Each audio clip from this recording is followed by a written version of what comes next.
우리 옆에 계신 분하고 인사하시죠. 이게 샬롬 하시죠. 샬롬, 샬롬, 샬롬. 이 샬롬이 평화, 평강, 또 화평, 안녕이라는 뜻이 있는 히브리어입니다. 샬롬, 평안하시죠? 예. 오늘 우리 찬양대 찬양을 드리니까 힘이 넘쳐요. 그렇죠? 힘들고 어려울수록 자꾸 이렇게 위축되고 그 문제에 자꾸 몰입을 하면 더 위축되고 더 자꾸 약해지고 그래요. 어려울수록 힘을 내서 자꾸 소망을 갖고 또 하늘도 보고 또 하나님이 도우실 거라는 그 믿음의 확신 속에 설 수 있기를 소망하고 축복합니다. 그런 의미에서 오늘 아주 힘이 있는 찬양을 해주는 찬양대에게 박수 한번 주시죠.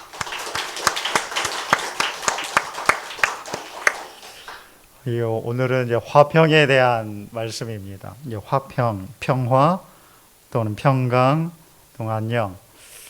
이게 하나님께서 우리에게 주시는 가장 큰 축복 중에 하나가 이 평화, 화평, 이 평강인 것 같아요.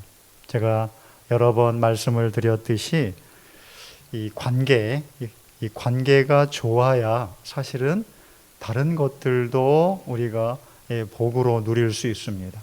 아무리 진수성찬이 가득해도요, 그 왼수 같은 사람하고 둘이 밥 먹으면요, 그 곤욕이에요. 그죠? 넘어가지도 않고. 그런데 그냥 소박한 된장찌개, 국밥 한 그릇을 놓고 먹어도 서로 화목하고 평안하고 관계가 좋은 사람들하고 그 식사를 나누면 그렇게 맛있고 즐거워요. 그죠? 이게 다 이제 그 건강이 되고. 이 하나님이 우리에게 주신 이 평화, 평강, 이거는요, 그 어떤 것보다도 바꿀 수 없는 축복 중에 축복입니다. 그리고 이 평화는요, 아무리 소박하고 작은 것이라 하더라도 그의 가치를 이 하늘처럼 크게 하죠. 이 평화가 깨진 상태에서는 이 하늘처럼 큰 축복도 아주 그 고통과 불행으로 만드는 게 있어요. 그러니까 평화가 얼마나 귀하고 큰 축복인지 우리가 꼭 기억할 수 있기를 소망합니다. 직장 생활해 보셔서 다 아시죠? 일이 힘들고 많아서 직장을 그만두는 사람은 거의 없는 것 같아요. 보면 사람과의 관계가 그렇게 힘들어서 그 사람 보기 싫어서 그 사람만 보면은 차라리 굶는 게 낫다고 생각할 정도로 힘들면 직장을 나가고 그만두잖아요. 그러니 이 화평, 이 평화, 이 평강, 이걸 우리가 늘 소망할 수 있기를 축복합니다. 이 샬롬이라고 인사를 했는데 이 구약에서 이 평화를 의미하는 이 샬롬은 유대인들이 마주칠 때마다 주는 축복의 인사말입니다. 그렇죠? 구약에서 많이 보죠. 우리 누가 물을 때 안녕, 평안이뇨, 평안이뇨 이렇게 묻잖아요. 이게 다 샬롬입니다. 샬롬이라는 요 명사만 구약에서 200번이 넘게 사용이 됐습니다. 신약에서는 이 평화라는 말이 이제 에이레네라는 말인데 이것도 100번이나 사용돼요. 100번. 그러니까 신구약 전체를 통해서 하나님께서 우리에게 주시고 싶고 또 우리가 마땅히 누리고 싶고 이루고 싶은 중요한 하나님의 계획이 바로 이 평화, 평강, 화평입니다. 이 화평이 도대체 뭘까? 평강이. 이 평강이 어떤 것인지를 알려면 우리는 그 타락 이전과 타락 이후에 있었던 모습들을 이렇게 가만히 들여다보면 하나님께서 우리에게 주시고 싶은 평화, 또 성경이 우리에게 전해주는 이 평강, 평화의 모습이 어떤 것인지 우리가 알 수 있습니다. 타락하기 이전에 우리 그 성경에 나타난 모습, 하나님과 우리 사이는 어땠죠? 매우 친밀했죠. 얼굴과 얼굴을 마주보며 대화하고 벌거벗었어도 부끄러움이 없었죠. 언제나 이야기하고 대화하고 하나님의 음성을 직접 들으며 살았던 모습, 이게 타락 전에 우리의 모습이었습니다. 또 사람과의 관계는 어땠죠? 아담과 하와 사이에 있었던 모습, 아담이 하와를 향하여 했던 고백, 얘는 내 뼈 중에 뼈요, 살 중에 살이라 했습니다. 이게 아담과 하와와의 관계뿐만 아니라 사람과 사람 사이에 있었던 관계이기도 합니다. 당신이 내게 그렇게 친밀한 존재, 당신이 나에게 없어서는 안 되는 존재, 그렇게 한 몸처럼 여겼던 게 이 타락 이전의 사람과 사람 사이의 관계죠. 또 세상과 사람과의 관계는 또 어땠나요? 하나님께서 사람에게 세상을 다스리고 정복하라고 명령하셨죠. 자연 피조물의 입장에서 보면 사람이 우리를 다스린다면 우리에게 기쁨이, 우리에게 평화가, 우리에게 생명의 풍요로움이 있을 거라고 확신했던, 당연히 그랬죠. 그 사람이 다스리고 사람이 정복하면 그곳에는 반드시 생명이 있고 풍요로움이 있고 기쁨이 있고 행복이 있습니다. 이게 타락 이전의 모습이에요. 이게 평화의 모습이기도 합니다. 그러면 타락 후에 이 모습이 어떻게 엉망진창이 됐나요? 하나님이 선악과를 먹은 아담에게 찾아와서 아담아 내가 어디 있느냐? 그러자 아담은 숨어버리죠. 하나님을 피합니다. 자기의 부끄러움을 가리기 위해서 애를 쓰죠. 우리도 지금 계속 우리의 치부를 가리고 우리 내면의 부끄러움들, 연약함들, 실수와 실패를 가리기 위해서 그렇게 발버둥 치고 있지 않아요. 또 물어요. 너 내가 먹지 말라고 한 그 선악과 먹었냐? 물으니까 그 대답이, 하나님의 질문 앞에 대답은 아주 단순합니다. 예, 먹었습니다. 잘못했습니다. 불순종했습니다. 이거 끝나는 거예요. 그냥. 어떤 처벌이든 제가 받겠습니다.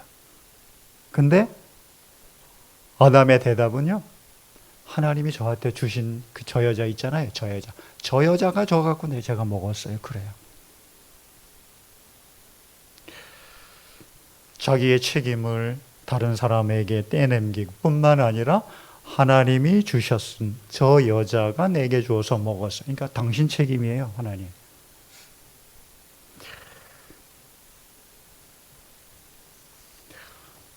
사람과 사람 사이의 관계가 이렇게 깨져버리기 시작을 합니다. 하와에게 물었습니다. 너 왜 그랬니? 그러니까 하나님이 지으신 저 뱀이 나를 꼬드겨서 유혹해서 내가 그걸 먹었어요. 이게 말이나 되는 이 답변입니까? 아니 유혹했다고 넘어가 놓고 유혹해서 넘어갔으니 나 죄 없어요.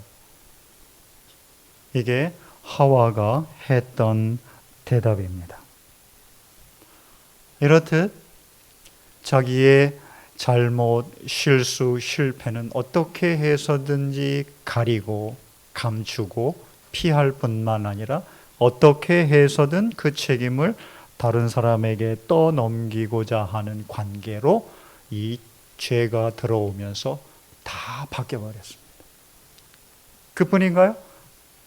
아담이 하와와 동침해서 나온 아들 아벨과 가인은 또 어땠습니까? 자기 알아주지 않는다고, 내 거 받아주지 않는다고 동생을 돌로 쳐 죽이는 끔찍한 모습으로 바뀌어버렸습니다. 세상 피조물과는 또 어땠나요? 죄가 세상에 들어오면서 하나님과 사람과의 관계가 깨지고, 사람과 사람과의 관계가 깨지고, 사람과 자연과의 관계도 다 깨지죠. 이제는 땅에서 가시와 엉겅퀴를 내고 그것에 의해서 고통받으며 그것을 헤쳐나가기 위해 이마에 땀을 흘리지 않고는 먹고 살 수 없는 세상이 되어버렸습니다. 죄로 타락한 세상에는 평화가 사라졌습니다.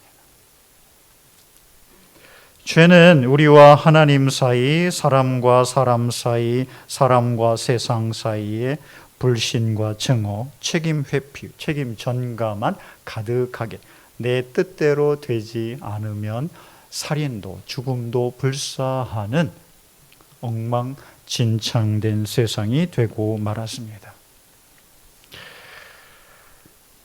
자, 이런 타락 전과 후를 통해서 우리는 도대체 성경이 이야기하는 평화, 평강, 화평이 어떤 것인지 정리를 할 수 있습니다. 성경에서 이야기하는 이 평화란 단지 이 갈등이나 싸움이 없는 상태를 말하지 않습니다.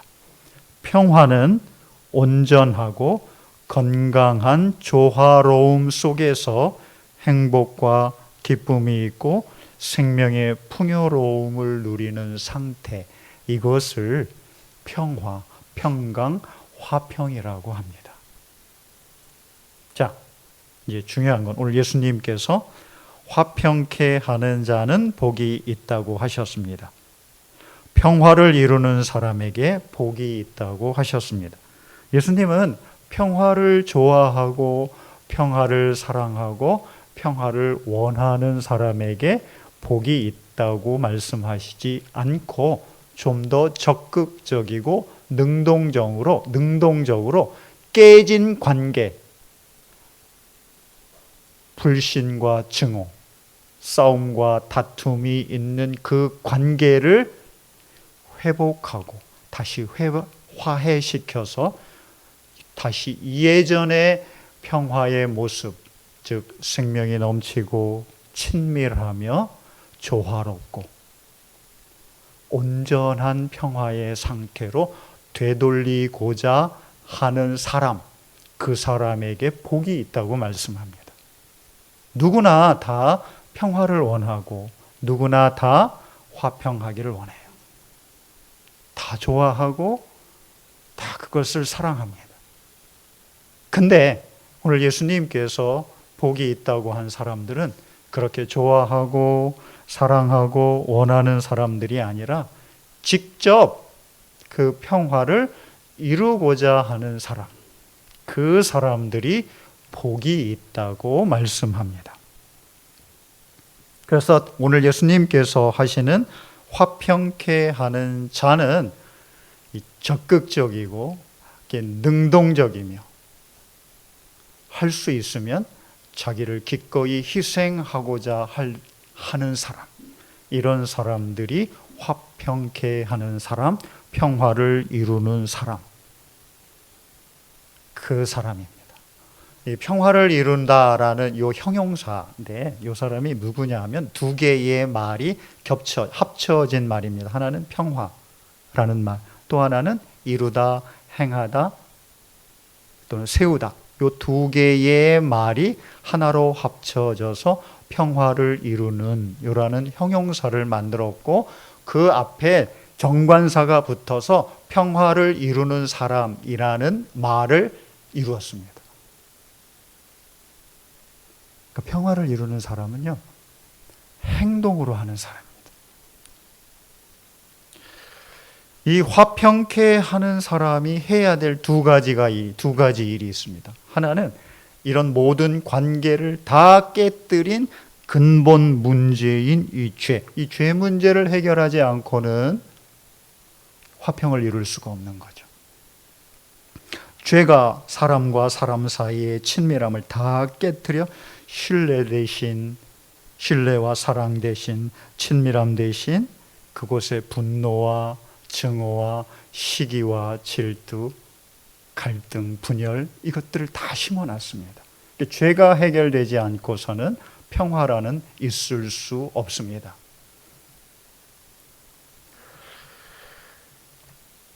이 죄가 얼마나 무서운지 우리는 잘 알고 있어요. 이 죄는요, 너무 잔인합니다. 요만큼, 진짜 1억 분의 1만큼의 자비도 없어요. 모든 것을 끝장낼 때까지 끝까지 물고 늘어지는 게 이 죄입니다. 그래서 우리 안에 남아있는 일말의 평화, 기쁨, 소망, 생명의 풍요로움이 하나도 남아나지 않을 때까지 끝까지 무너뜨리고 망가뜨리고 빼앗아 가는 게 이 죄입니다.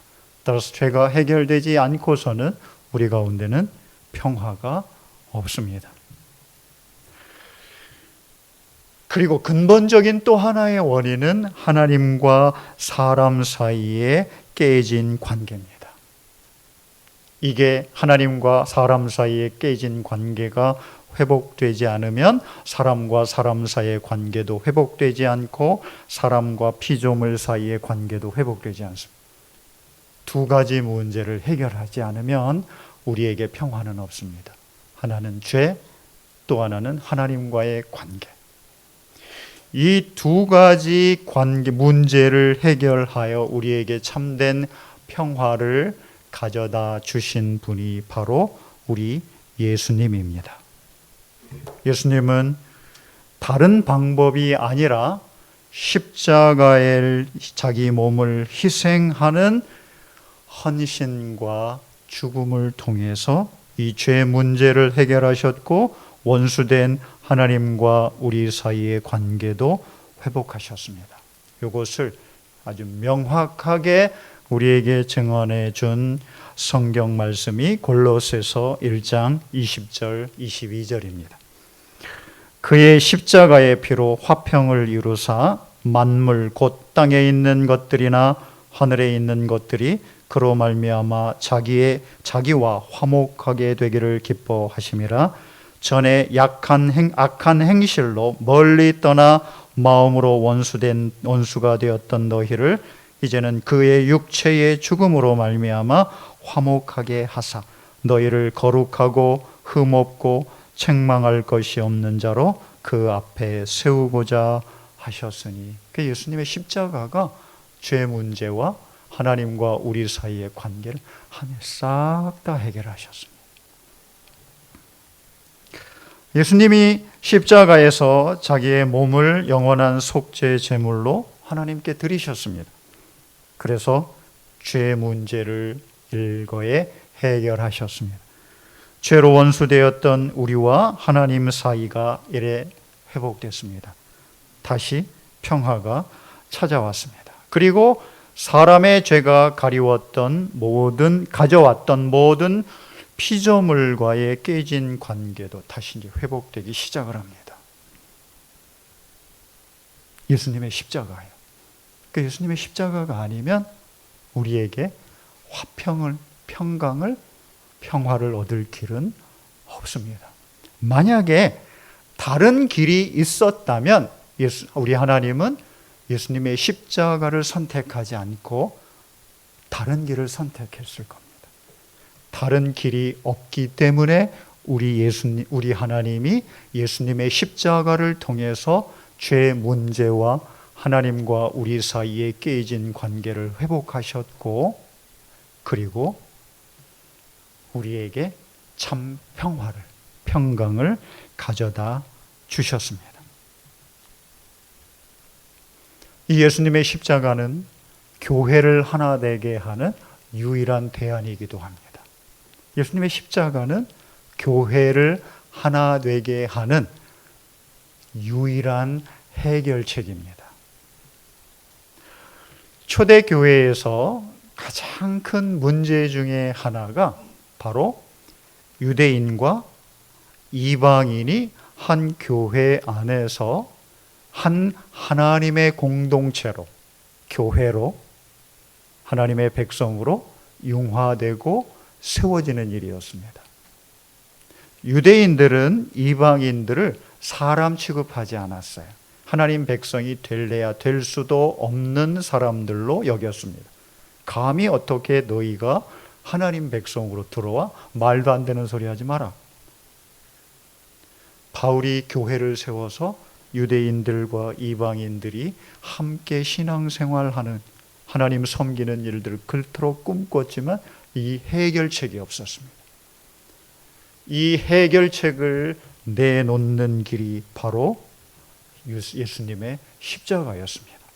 에베소서 2장 14절 15절 교회를 다루면서 바울이 항변합니다. 그는 우리의 화평이신지라 둘로 하나를 만드사 원수된 것 곧 중간에 막힌 담을 자기 육체로 허시고 법조문에 된 계명의 율법을 폐하셨으니 이는 이 둘로 자기 안에서 한 세 사람을 지어 화평하게 하시고 또 십자가로 이 둘을 한 몸으로 하나님과 화목하게 하려 하심이라. 원수된 것을 십자가로 소멸하시고 또 오셔서 먼데 있는 너희에게 평안을 전하시고 가까워 있는 자들에게 평안을 전하셨으니 이는 그로 말미암아 우리 둘이 한 성령 안에서 아버지께 나아감을 얻게 하려 하심이라.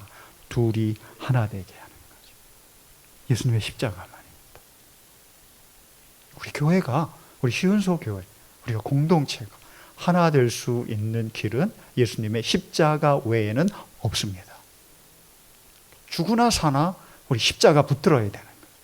예수님이 십자가에서 왜 죽으셨는지, 왜 피를 흘리셨는지, 왜 그 고통을 다 받고 끝까지 십자가에서 내려오지 않으셨는지를 기억하면서 우리는 하나님과 우리 사이의 관계를 하나로 회복하셨으니 우리가 한 하나님의 공동, 한 하나님의 교회, 한 하나님의 성도, 한 하나님의 백성으로서 우리가 하나 될 수 있는 길, 예수님의 십자가고 붙들어야 되는 거죠. 어떻게 되겠지? 안 됩니다. 시간이 지나면 해결되겠지? 맞아요. 잊혀집니다. 그러나 상황이 다시 예전과 같이 되면 또 살아나는 게 이게 사람의 마음이고 생각이고 기억이고 감정입니다. 그래서 안 됩니다. 하나님께서 예수님의 십자가를 보고 여전히 부족하고 여전히 허물 많고 여전히 죄로 물들어 있고 실패하고 실수하고 배반하고 불순종해도 내가 예수님의 십자가 보고 너희를 죄 없다 인정하기로 했으니 내가 어떤 모습이든 너희를 내가 받아주겠다. 내 하나님으로 삼고 내 자녀로 삼고 내 백성으로 여기 내 교회로 여기겠다고 다짐하셨습니다. 우리가 온전해서 죄가 없어서 완전한 순종 때문에 하나님이 우리를 받아주고 자기 자녀 삼고 문제 삼지 않는 게 아니라 여전히 부족하고 허물 많고 죄를 지었음에도 불구하고 예수님의 십자가를 보면서 내가 너희를 받아주겠다고 했으니 받아주겠다 하시는 겁니다. 그 십자가 우리 안에 있으면 우리 눈에 부족해 보이는 이들을 봐도 하나님이 나를 받아주셨으니 나도 받아줄 수 있지 라고 우리의 마음을 새롭게 할 수 있는 겁니다. 십자가 외에는 하나 될 수 있는 화평과 평화를 얻고 누릴 수 있는 다른 길은 세상에 존재하지 않다는 겁니다. 꼭 기억할 수 있기를 우리 주 예수 그리스도의 이름으로 축복합니다. 예수님의 십자가는 깨어진 모든 관계를 회복하고 예수님의 십자가는 갈등과 분열 안에 있는 우리 교회와 우리 가정과 우리 사회를 다시 화해케 하는 유일한 열쇠 해결책 하나님의 대안입니다. 다른 대안은 없습니다. 다른 해결책도 없습니다. 다른 열쇠도 없습니다. 오직 십자가의 복음만 이 세상의 갈라진 모습을 다시 하나로 회복할 수 있습니다. 자, 우리 예수님께서 원수된 하나님과 우리 사이를 다시 화목하게 하셨고 화해케 하셨고 사람과 사람 사이를 다시 화목하게 하셨고 그 직분을 이제 우리가 물려받았습니다. 하나님께서는 이 화평케 하는, 화해케 하는, 화목케 하는 이 직분을 우리에게 주셨습니다.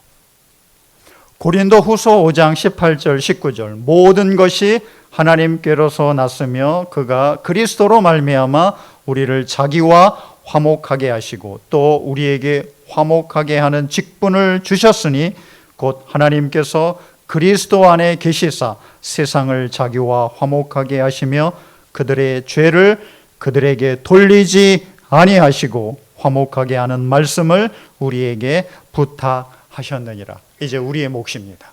예수님은 하실 일 다 하셨습니다.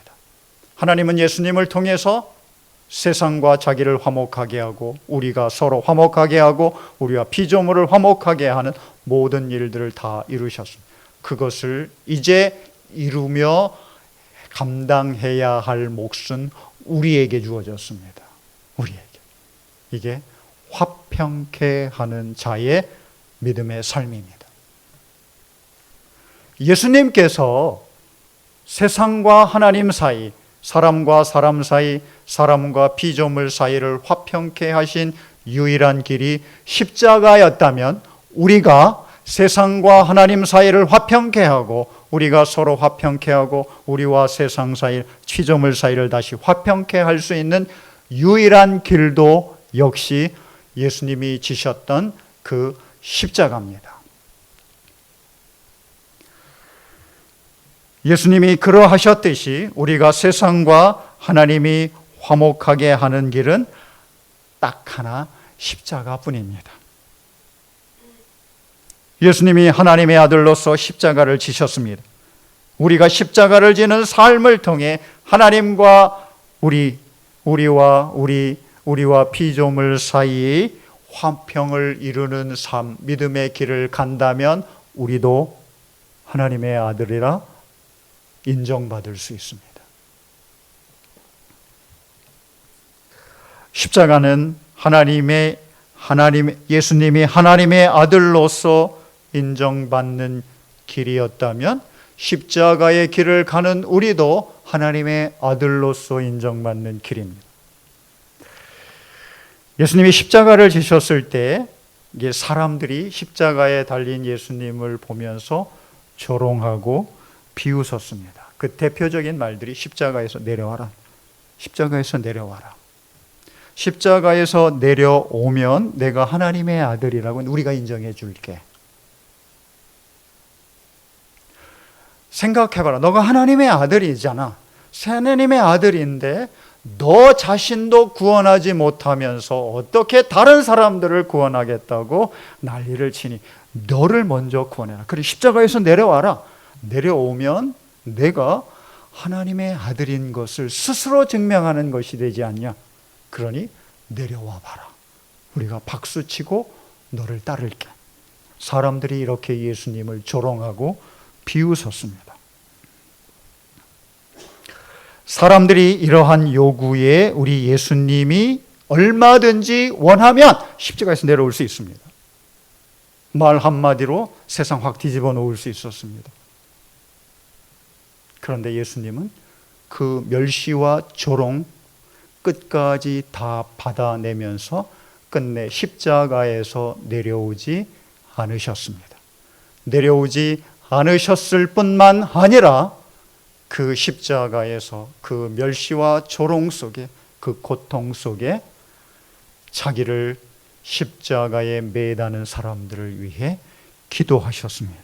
아버지, 저들을 사하여 주옵소서. 자기들이 하는 것을 알지 못함이니이다.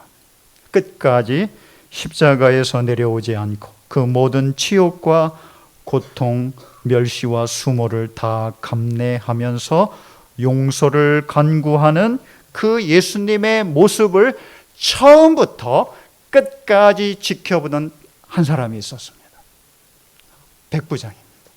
아마 이 백부장은 빌라도의 법정에서 십자가형을 언도받고 그것을 친히 집행했던 책임자였던 것으로 보여집니다.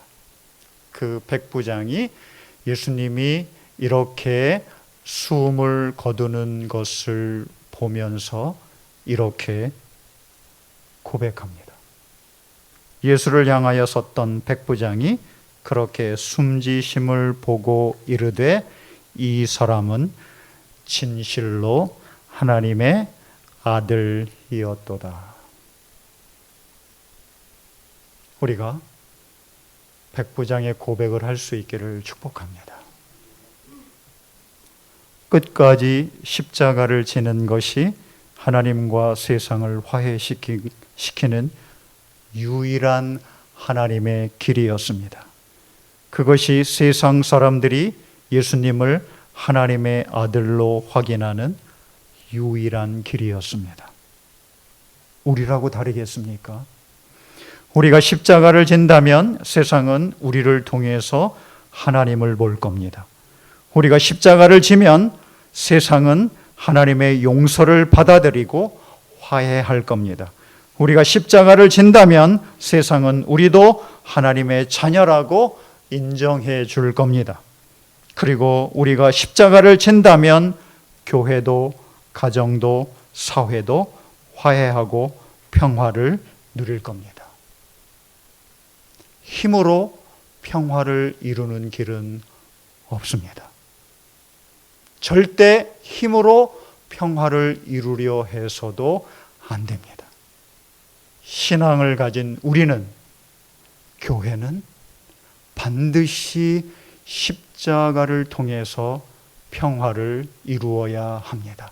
그래야 그 평화가 우리에게 기쁨과 행복, 자유와 소망, 생명의 풍요로움을 가져다 줄 수 있습니다. 하나님과 친밀해질 수 있고 서로를 내 뼈 중에 뼈요 살 중에 살이라 고백할 수 있으며 다른 피조물도 평화를 누릴 수 있습니다. 십자가를 진다는 것, 도대체 어떻게 해야 우리가 내 옆에 있는 교우, 성도, 가족, 친구들을 향하여 십자가를 질 수 있는지, 예수님께서 보여주셨던 십자가를 지는 모습은 어떤 것인가요? 정죄하지 않는 일입니다. 무슨 일이 있어도 교회는 정죄, 너 죄인이야 라고 낙인 찍지 않습니다.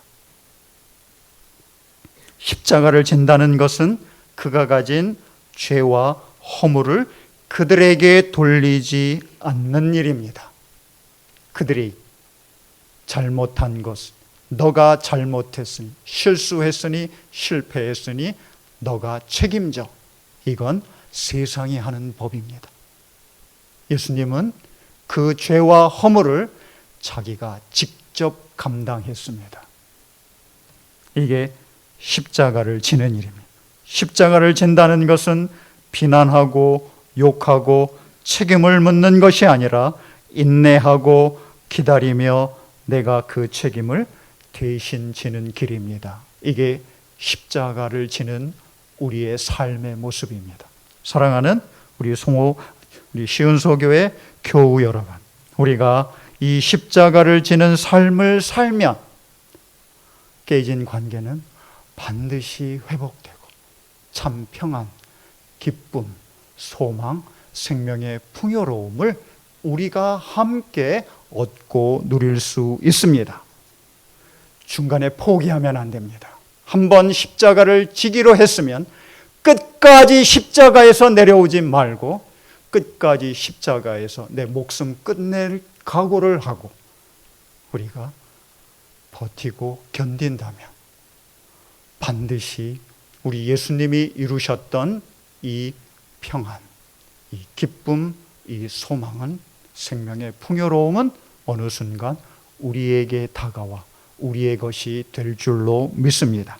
그러니 교우 여러분, 우리 십자가에서 내려오지 맙시다. 한번 시작했으니 끝까지 견디고 기다리면서 인내합시다. 반드시 하나님께서 우리의 믿음의 선택이 틀리지 않다는 것을 알려주려고, 증명해 주려고 참 평안과 화평을 이루게 하실 것이며 우리를 하나님의 아들이라 인정해 주실 줄로 믿습니다. 이 축복이 우리 시은소 교회에 가득하기를 주 예수 그리스도의 이름으로 축복합니다. 하나님 아버지 감사합니다. 예수님의 십자가만이 깨어진 하나님과 우리와의 관계, 우리 서로의 관계, 우리와 피조물의 관계를 회복하고 참 평안을 이룰 수 있는 유일한 길임을 믿습니다. 이 십자가 주님이 먼저 지셨으니 우리도 질 것이며 한 번 졌으니 끝까지 지는 우리 시은소 교회 모든 성도들 되게 해 주옵소서. 우리 주 예수 그리스도의 이름으로 기도하옵나이다.